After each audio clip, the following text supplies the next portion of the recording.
Принято считать, что от храпа страдают все, кроме храпящего.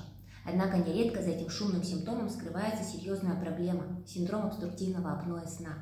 Это заболевание, при котором у спящего человека отмечаются многократные остановки дыхания и, соответственно, резкое снижение насыщения крови кислородом и грубое нарушение структуры сна.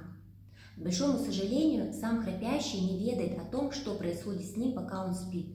А дневную сонливость и разбитость традиционно связывают с плохими сосудами, недостатком витаминов или чем-нибудь еще. Свидетелями этого заболевания часто являются бодрствующие близкие, которые наблюдают, как резко обрывается храп, наступает пугающая тишина, затем спящий вновь громко всхрапывает и начинает дышать.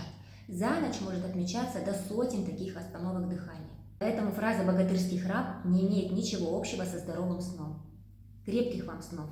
Будьте здоровы!